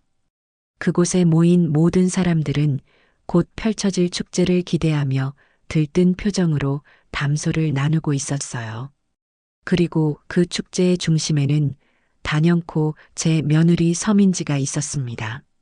민지는 아들이 사준 어깨가 드러나는 눈부신 하얀색 드레스를 입고 있었어요. 전문가의 손길을 받은 머리와 화장은 그녀를 마치 영화배우처럼 보이게 만들었습니다. 그녀는 행사장 이곳저곳을 누비며 회원들과 우아하게 인사를 나누고 사진을 찍었습니다. 어머, 민지맘님, 오늘 너무 아름다우세요. 진짜 여신 같아요. 호호 아니에요. 고맙습니다. 사람들의 칭찬과 부러움 섞인 시선을 한 몸에 받으며 민지는 마치 세상의 주인공이라도 된 듯한 표정이었습니다. 제 아들 우식이는 그런 아내의 옆을 든든하게 지키며 완벽한 남편의 역할을 수행하고 있었죠. 저와 영숙이는 행사장 가장 구석, 눈에 띄지 않는 자리에 앉아 그 모든 광경을 조용히 지켜보고 있었습니다. 제 손에는 오늘 상영될 심판의 영상이 담긴 USB가 땀으로 축축하게 젖어가고 있었어요. 이모, 떨리세요? 영숙이가 제 손을 살며시 잡아주며 물었습니다. 아니, 떨리기는. 오히려 아주 재미있구나. 자기 발로 처형대에 올라가는 저 모습을 보니 말이다. 제 말처럼 민지는 자신의 운명도 모른 채 인생 최고의 순간을 만끽하고 있었습니다. 잠시 후 행사의 사회자가 단상 위로 올라 마이크를 잡았습니다. 자, 맘카페 회원 여러분. 오늘 이 자리를 빛내주셔서 정말 감사합니다. 그럼 지금부터 2025년 맘카페 연말 총회를 시작하겠습니다. 행사는 화기애애한 분위기 속에서 진행되었습니다. 각종 경품 추첨과 장기자랑이 이어졌고 사람들의 웃음소리가 연회장을 가득 채웠습니다. 그리고 마침내 오늘의 하이라이트인 올해의 천사맘 시상식 순서가 되었습니다. 사회자는 과장된 목소리로 분위기를 띄웠습니다. 자, 이제 모든 분들이 기다리고 기다리시던 시간입니다. 지난 1년간 우리 맘카페를 위해 헌신하고 따뜻한 나눔을 실천하며 우리 모두에게 깊은 감동을 주신 분이죠. 올해의 천사맘 서민지님을 큰 박수와 함께 무대 위로 모시겠습니다. 웅장한 음악과 함께 모든 조명이 단상으로 쏟아졌습니다. 민지는 회원들의 뜨거운 박수갈채를 받으며 우아한 걸음으로 무대 위로 올라갔습니다. 그녀의 눈가에는 이미 감동의 눈물이 그렁그렁 맺혀 있었어요. 맘카페 운영진이 그녀에게 커다란 꽃다발과 함께 올해의 천사맘이라는 글씨가 새겨진 황금빛 감사패를 수여했습니다. 민지는 감사패를 받아들고 마이크 앞에 섰습니다. 흡흡 여러분, 정말 감사합니다. 민지는 감격에 겨운 듯 말을 잇지 못하고 눈물부터 흘렸습니다. 연회장에 모인 회원들은 울지 마세요. 민지맘님 최고를 외치며 그녀를 격려했죠. 한참 동안 감정을 추스르던 민지가 마침내 준비해 온 수상 소감을 읽기 시작했습니다. 제가 뭐라고 이런 큰 상을 받는지 모르겠습니다. 저는 그저 아이를 키우는 엄마로서 우리 아이들이 조금 더 따뜻한 세상에서 살았으면 하는 작은 바람 하나로 나눔을 시작했을 뿐입니다. 제가 한 일은 정말 아무것도 없습니다. 오히려 부족한 저를 믿고 함께해 주신 우리 맘카페 회원님들과 보이지 않는 곳에서 따뜻한 마음을 보내주신 수많은 후원자님들 덕분입니다. 이 모든 영광을 그분들께 돌리고 싶습니다. 민지의 위선적인 연설은 계속되었습니다. 그녀는 자신의 희생과 노력을 은근히 내비치면서도 모든 공은 다른 사람에게 돌리는 교묘한 화술을 사용했습니다. 그리고 이 자리를 빌려 늘 제 곁에서 저를 묵묵히 응원해주고 지지해준 제 사랑하는 남편에게 정말 고맙다는 말을 하고 싶어요. 여보, 당신이 없었다면 오늘의 나도 없었을 거야. 정말 고맙고 사랑해. 민지가 객석에 앉아있는 아들을 향해 손을 흔들자 아들은 약속대로 환하게 웃으며 손으로 하트를 만들어 보였습니다. 그 모습에 회원들은 감동의 탄성을 내뱉었습니다. 민지는 그야말로 자신의 인생에서 가장 빛나는 정점에 서 있었습니다. 수상 소감을 마친 민지가 무대에서 내려오려 할 때 사회자가 그녀를 붙잡았습니다. 아, 잠시만요, 민지님. 아직 끝나지 않았습니다. 민지님을 위해 아주 특별한 분이 깜짝 선물을 준비하셨다고 하는데요. 네, 깜짝 선물이요? 민지는 정말 몰랐다는 듯 놀란 표정을 지었습니다. 사회자는 웃으며 말을 이었습니다. 네, 바로 민지님께 한정판 유모차를 후원해 주셨던 그 익명의 재미교포 회장님께서 민지님의 수상을 축하하기 위해 특별히 제작한 영상 편지를 보내주셨습니다. 자, 그럼 다 함께 스크린을 보실까요? 연회장의 모든 조명이 꺼지고 무대 뒤편의 거대한 스크린에 모든 사람들의 시선이 집중되었습니다. 민지 역시 기대에 가득 찬 표정으로 스크린을 바라보고 있었죠. 마침내 영상이 시작된다는 카운트다운 숫자가 스크린에 떠올랐습니다. 5, 4, 3, 2, 1. 저는 제 손에 쥔 USB를 더욱 꽉 움켜쥐었습니다. 이제 곧 심판의 시간이 시작될 것이었습니다. 연회장의 모든 조명이 꺼지고 거대한 스크린에 카운트다운 숫자가 사라지자 감미로운 배경음악과 함께 영상이 시작되었어요. 영상의 첫 장면은 며느리 민지가 그동안 맘카페에 올렸던 선행 인증 사진들이었습니다.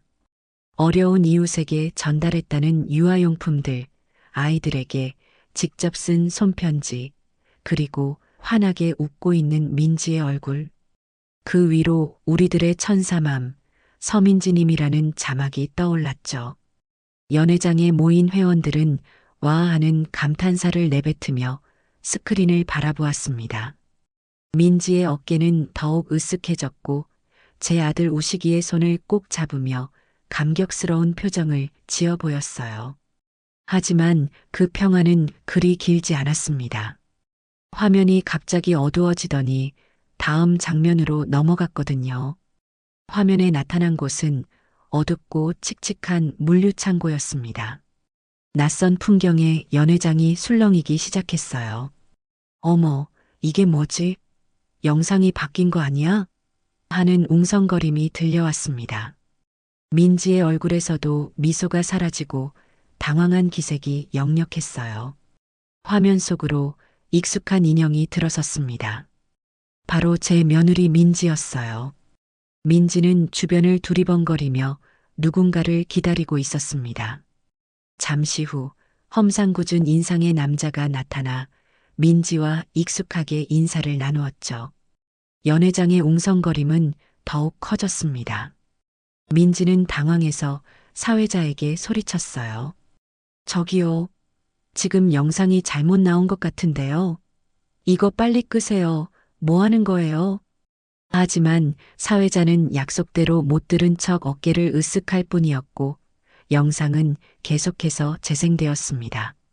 화면 속 민지는 우리가 보냈던 바로 그 한정판 유모차와 카시트를 남자에게 보여주며 무언가를 열심히 설명하고 있었습니다. 그리고 마침내 남자가 두툼한 돈 봉투를 꺼내 민지에게 건네는 장면이 화면 가득 클로즈업 되었습니다. 돈 봉투를 받아든 민지의 얼굴에 피어나는 탐욕스러운 미소까지 고화질 카메라에 생생하게 담겨 있었죠. 그 순간 연회장 안의 모든 소음이 거짓말처럼 멎었습니다. 모두가 숨을 죽인 채 화면 속 충격적인 장면에 넋을 잃고 있었어요. 영상은 거기서 그치지 않았습니다. 화면은 곧바로 민지의 보물창고라는 비밀 판매 계정의 캡처 화면으로 바뀌었습니다. 민지가 그동안 후원받았던 수많은 새 제품들이 버젓이 판매 목록에 올라와 있는 화면이었죠.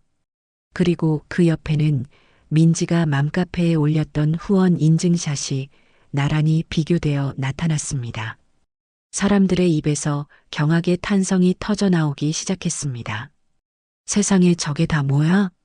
말도 안 돼. 그럼 그동안 우리가 보낸 후원 물품들을 다 팔아치웠다는 거야?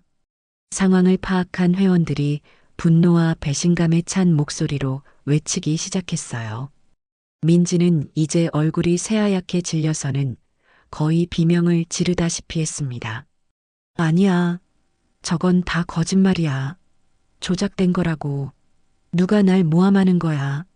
여보. 저거 아니지? 너가 좀 말해봐. 민지는 옆에 서 있던 아들 우식이의 팔에 필사적으로 매달렸습니다. 하지만 아들은 싸늘한 눈으로 그런 민지를 내려다볼 뿐이었어요. 그리고는 잡힌 팔을 차갑게 뿌리쳤습니다. 영상의 마지막 장면이 스크린을 가득 채웠습니다. 바로 장무라비의 자백 영상이었죠. 모자이크 처리된 얼굴의 남자는 서민지와 어떻게 처음 만났는지, 어떤 물건들을 얼마나 거래했으며 수익은 어떻게 나누었는지에 대해 막힘없이 술술 불고 있었습니다. 서민지 씨가 먼저 연락이 왔어요. 좋은 물건이 많은데 현금으로 바꿀 수 있겠냐고요. 물건은 대부분 새 것들이었고 구하기 힘든 것들도 많아서 돈이 꽤 됐습니다. 자기가 뒤를 다 봐줄 테니 걱정 말고 팔기만 하라고 하더군요. 장무라비의 목소리가 연회장에 울려 퍼지자 모든 것은 끝났습니다. 민지는 다리에 힘이 풀린 듯 그 자리에 주저앉아 버렸습니다. 영상이 끝나고 연회장의 조명이 다시 환하게 켜졌습니다.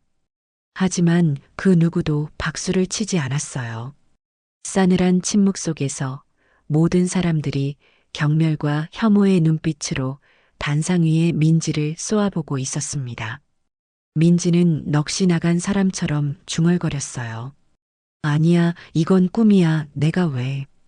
바로 그때였습니다. 제가 조용히 자리에서 일어나 단상 위로 천천히 걸어 올라갔습니다.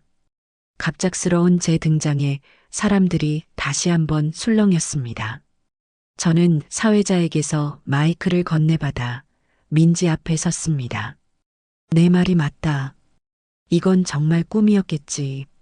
다른 사람들의 선한 마음을 짓밟고 내 배를 채우며 호의호식했던 지난 1년이 너에게는 아주 달콤한 꿈이었을 거야.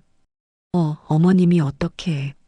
하지만 이제 그 꿈에서 깨어날 시간이다, 서민지. 저는 제 가방 속에서 이 모든 일의 시작이었던 바로 그 증거물. 일부러 흙탕물을 묻히고 찢어놓았던 새 베네 저고리를 꺼내 들었습니다. 너가 버린 양심이 바로 여기에 있다.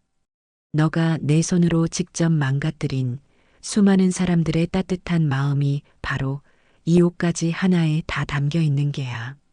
제가 베네 저고리를 높이 들어 보이자 민지는 공포에 질린 표정으로 뒷걸음질 쳤습니다.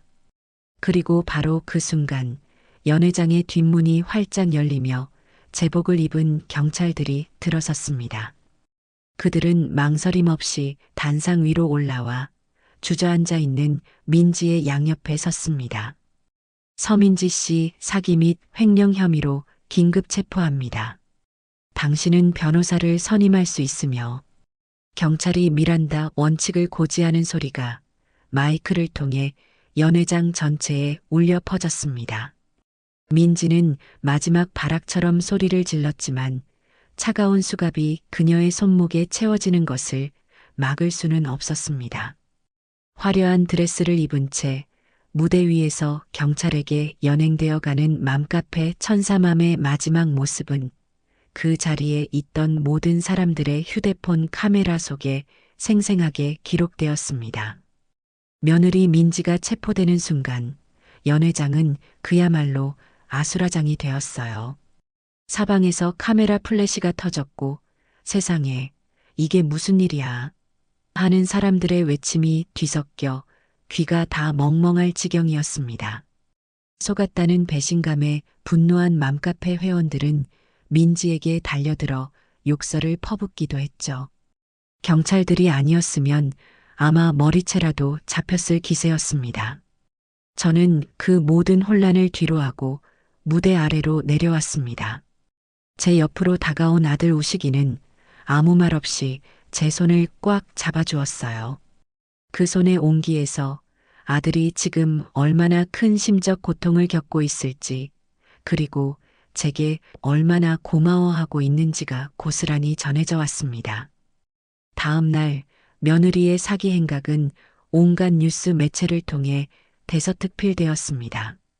맘카페 천사맘의 두 얼굴, 알고 보니 파렴치한 사기꾼, 선행의 아이콘, 그 추악한 진실에 대한민국이 경악하다. 그 같은 자극적인 제목의 기사들이 인터넷을 도배했죠. 저희가 촬영했던 영상은 모자이크 처리되어 뉴스 자료 화면으로 계속해서 흘러나왔고 민지의 얼굴은 온 국민이 아는 흉악범의 얼굴이 되었습니다. 민지가 활동했던 맘카페는 그야말로 발칵 뒤집혔습니다. 운영진은 공식적으로 사과문을 올리고 카페를 잠정 폐쇄했지만 성난 회원들의 분노는 쉽게 가라앉지 않았어요. 그들은 자체적으로 피해자 모임을 결성하고 민지를 상대로 집단 민사소송을 준비하기 시작했습니다. 모든 증거는 차고 넘쳤습니다.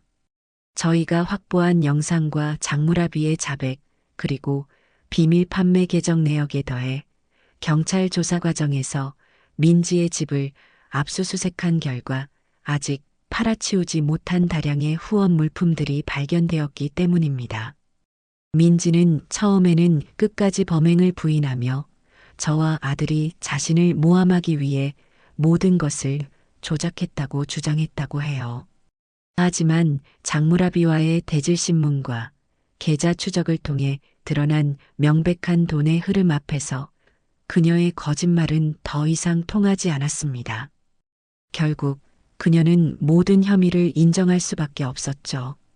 사건이 어느 정도 정리되고 아들 우식이는 변호사를 선임하여 곧바로 이혼 소송을 제기했습니다. 당연히 양육권은 아들이 갖는 것으로 재산 분할은 일절없이 오히려 민지가 아들에게 막대한 금액의 위자료를 지급하라는 조건이었습니다.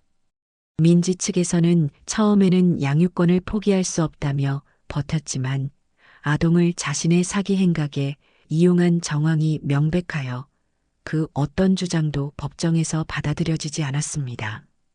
이 모든 소용돌이가 휘몰아치는 동안 제 아들 우식이는 맘카페에 자신의 이름으로 긴 사과문을 올렸습니다. 맘카페 회원 여러분께 서민지 씨의 남편 김우식입니다. 먼저 제 아내의 파렴치한 행동으로 인해 큰 상처와 피해를 입으신 모든 분들께 제 아내를 대신하여 그리고 제 아내의 어리석음을 미리 막지 못한 남편으로서 깊이 머리 숙여 사죄드립니다. 저는 누구보다 제 아내를 믿고 사랑했지만 그 믿음이 얼마나 어리석고 맹목적이었는지를 이제야 깨닫게 되었습니다. 진실을 알려주려는 어머니의 목소리에 귀를 닫고 오히려 어머니께 큰 상처를 드린 제 자신이 너무나도 부끄럽고 원망스럽습니다. 저는 앞으로 남은 평생 동안 이 모든 과오를 반성하며 살아가겠습니다. 제가 지은 죄는 제 아들 서준이를 올바르고 정직한 아이로 키워내는 것으로 조금이나마 갚아나가겠습니다. 다시 한번 모든 분들께 진심으로 죄송하다는 말씀을 드립니다. 아들의 진심이 담긴 사과문에 처음에는 아들까지 싸잡아 비난하던 여론도 조금씩 누그러졌습니다. 오히려 아들 역시 이번 사건의 가장 큰 피해자라며 그를 응원하는 목소리가 높아지기 시작했죠. 법원의 최종 판결이 나오기까지는 그리 오랜 시간이 걸리지 않았습니다. 며느리 서민지는 상습 사기 및 횡령, 그리고 아동복지법 위반 등의 혐의가 모두 인정되어 결국 징역 5년이라는 중형을 선고받고 교도소에 수감되었습니다. 모든 것이 제자리로 돌아오고 있었습니다. 악행을 저지른 자는 죗값을 치르게 되었고 상처받은 사람들은 서로를 보듬으며 다시 일어설 준비를 하고 있었습니다. 이 모든 과정의 중심에서 저는 묵묵히 제 자리를 지켰습니다. 폭풍이 지나간 뒤 폐허가 된 땅을 다시 일구는 농부의 마음으로 저는 제 아들과 손주의 무너진 삶을 다시 일으켜 세우기 위해 조용히 흙을 고르기 시작했습니다. 모든 법적 절차가 끝나고 며느리가 교도소에 수감되었다는 소식을 들었을 때 제 마음이 후련하기만 했던 것은 아니에요. 물론 악행을 저지른 사람이 죗값을 치르는 것은 당연한 일이었지만 한때나마 제 며느리였고 제 손주의 어미였던 사람의 추락을 보니 마음 한구석에 씁쓸하고 아팠습니다. 하지만 감상에만 젖어 있을 수는 없었죠. 저희에게는 아직 해야 할 중요한 일이 남아 있었습니다. 바로 며느리의 사기 행각으로 인해 더럽혀진 사람들의 선한 마음을 제자리로 돌려놓는 일이었습니다. 저희는 변호사와 경찰의 도움을 받아 민지의 비밀 계좌에 남아있던 범죄 수익금 전액을 회수했습니다. 그리고 맘카페 피해자 모임과 연락하여 피해 금액이 확인된 모든 분들께 돈을 돌려드렸어요. 하지만 돈을 돌려주는 것만으로는 충분하지 않다고 생각했습니다. 돈보다 더 중요한 것은 상처받은 사람들의 마음을 위로하고 나눔이라는 행위의 진정한 가치를 회복하는 것이었으니까요. 저는 아들과 함께 수소문 끝에 경기도 외곽에 있는 한 작은 보육원을 찾아갔습니다. 정부 지원도 거의 받지 못해 아주 열악한 환경에서 아이들을 돌보고 있는 곳이었죠. 저희는 그곳에 민지에게서 회수한 돈에 남은 금액과 저희 가족의 돈을 보태어 거액의 성금을 전달했습니다. 보육원 원장님은 저희 손을 잡고 몇 번이고 고맙다며 눈물을 흘리셨어요. 어르신, 정말 감사합니다. 이 돈이면 우리 아이들 올겨울은 따뜻하게 보낼 수 있겠습니다. 정말 감사합니다. 낡은 건물 안에서 때 묻은 옷을 입고도 해맑게 웃고 있는 아이들의 모습을 보니 제 마음이 다 정화되는 기분이었습니다. 바로 이곳이야말로 사람들의 따뜻한 마음이 도착했어야 할 진짜 주소였던 겁니다. 저는 아들에게 말했어요. 우시가 똑똑히 보거라. 돈이라는 건 이렇게 써야 하는 거다.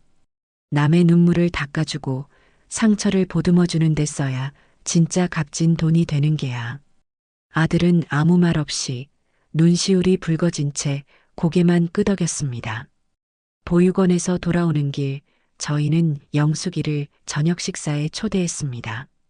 이번 일이 성공적으로 마무리될 수 있었던 가장 큰 공신을 그냥 지나칠 수는 없었으니까요. 저는 오랜만에 실력을 발휘해 영숙이가 좋아하는 음식들로 푸짐하게 저녁상을 차렸습니다. 이야, 이모.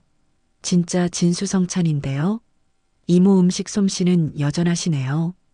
영숙이는 아이처럼 좋아하며 음식을 맛있게 먹었습니다. 저희 세 사람은 그날 저녁 그동안의 마음고생을 털어내듯 오랜만에 실컷 웃고 떠들었습니다. 식사를 마친 뒤 영숙이가 제게 조심스럽게 물었습니다. 이모, 근데 이제 정말 괜찮으세요? 마음고생 정말 심하셨잖아요. 저는 따뜻한 숭늉 한 그릇을 마시며 창밖을 바라보았습니다. 어느새 거리는 어둠에 잠겨 있었지만 집집마다 새어나오는 불빛들이 따뜻하게 빛나고 있었어요. 괜찮고 말고 내 손주, 내가 내 손으로 지켜냈는데 뭐가 안 괜찮겠니? 이번 일 겪으면서 나는 더 단단해졌는걸. 제 말에 영숙이는 존경의 눈빛으로 저를 바라보았습니다. 아들 역시 제 옆에서 조용히 미소 짓고 있었죠. 그날 밤 영숙이를 배웅하고 집으로 돌아온 아들이 거실에 앉아 있는 제 앞에 와 무릎을 꿇었습니다. 어머니, 정말 감사합니다. 그리고 정말 죄송했습니다. 됐다. 다 지난 일이다. 일어나거라. 아니에요. 어머니 아니었으면 저는 지금쯤 어떻게 됐을지 상상도 하기 싫어요. 평생 어머니 마음에 대못을 박은 죄, 제가 평생 효도하면서 갚겠습니다. 아들은 제 앞에 엎드려 한참 동안 눈물을 흘렸습니다. 저는 그런 아들의 등을 말없이 토닥여 주었습니다. 모든 상처가 아무는 데에는 시간이 걸리겠지요. 하지만 저희는 알고 있었습니다. 함께 손을 맞잡고 서로를 보듬어 준다면 그 어떤 시련도 이겨낼 수 있다는 것을요. 그날 밤 저희 집에는 아주 오랜만에 평화가 찾아왔습니다. 그것은 모든 폭풍이 지나간 뒤에 찾아오는 고요하고 단단한 평화였습니다. 모든 소용돌이가 지나가고 몇 달이라는 시간이 흘렀습니다. 시간은 무심한 듯 흘렀지만 저희 가족에게는 많은 변화를 가져다 주었지요. 제 아들 우식이는 이번 일을 겪으면서 철부지 남편에서 든든한 가장이자 아들로 다시 태어났습니다. 다니던 회사를 그만두고 제가 평생을 바쳐 일궈온 시장 가게를 물려받아 새로운 일을 시작했어요.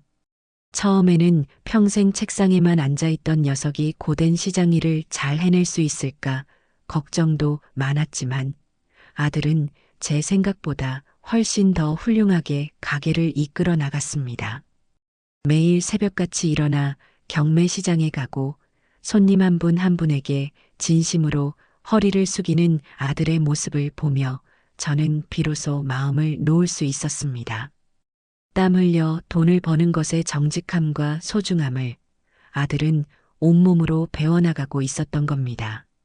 하지만 아들에게 가장 큰 변화는 바로 아빠로서의 성장이었습니다. 아들은 가게 일이 끝나면 곧장 집으로 달려와 온전히 손주 서준이와 시간을 보냈습니다. 서툰 솜씨로 이유식을 만들고 목욕을 시키고 잠들 때까지 책을 읽어주는 아들의 모습은 제가 기억하던 어리숙한 아들이 아니라 세상에서 가장 믿음직한 아버지의 모습이었습니다. 덕분에 제 손주 서준이는 엄마의 빈자리도 느끼지 못할 만큼 밝고 건강하게 무럭무럭 자라주었습니다. 이제 막 걸음마를 떼기 시작한 녀석은 아빠와 할머니의 사랑을 듬뿍 받으며 하루가 다르게 애교가 늘어갔죠. 주말이 되면 저희 세 식구는 가까운 공원으로 나들이를 가곤 했습니다. 그날도 저희는 돗자리를 펴고 앉아 가을 햇살을 만끽하고 있었어요. 아장아장 걷던 서준이가 제 품으로 달려와 안겼습니다. 할미, 어눌하지만 사랑스러운 손주의 목소리에 제 마음은 솜사탕처럼 녹아내렸습니다. 저는 그런 손주를 품에 꼭 안고 저만치에서 흐뭇하게 우리를 바라보고 있는 아들을 향해 미소 지었습니다. 문득 지난 몇 달간의 일들이 영화 필름처럼 머릿속을 스쳐 지나갔습니다. 빨래 바구니 속에서 발견했던 낯선 옷까지, 며느리의 거짓된 미소, 아들의 배신에 무너졌던 가슴, 그리고 모든 것을 걸고 시작했던 외로운 싸움까지 그 모든 시간들이 있었기에 지금의 이 평화가 얼마나 소중하고 값진 것인지를 저는 누구보다 잘 알고 있었습니다. 저는 제 품에 안겨 있는 손주의 보드라운 머리카락을 쓰다듬으며 생각했어요. 사람의 욕심이란 참으로 무서운 것이구나. 눈앞의 작은 이익에 눈이 멀어 자신의 영혼까지 팔아넘기는 어리석은 사람들이 세상에는 참으로 많다. 하지만 그보다 더 강한 것이 바로 자식을 지키려는 어미의 마음이라는 것을 그들은 아마 영원히 알지 못하겠지. 저는 더 이상 며느리 서민지를 원망하지 않기로 했습니다. 그녀는 이미 자신이 저지른 죗값을 치르고 있을 테니까요. 그저 제 손주가 어미의 잘못된 길을 되풀이하지 않고 정직하고 선한 사람으로 자라주기만을 바랄 뿐이었습니다. 어머니, 행복하세요? 어느새 제 옆으로 다가온 아들이 조용히 물었습니다. 저는 대답 대신 아들의 손을 따뜻하게 잡아주었습니다. 제 눈앞에는 제 인생의 가장 소중한 보물인 아들과 손주가 햇살 속에서 환하게 웃고 있었습니다. 더 이상 무엇이 필요할까요? 이보다 더 큰 행복이 세상에 또 어디 있을까요? 저는 제 삶에 찾아온 이 고요하고 단단한 행복을 아주 오랫동안 음미했어요. 그것은 제가 제 손으로 직접 지켜낸 것이기에 더욱 값지고 소중한 것이었습니다.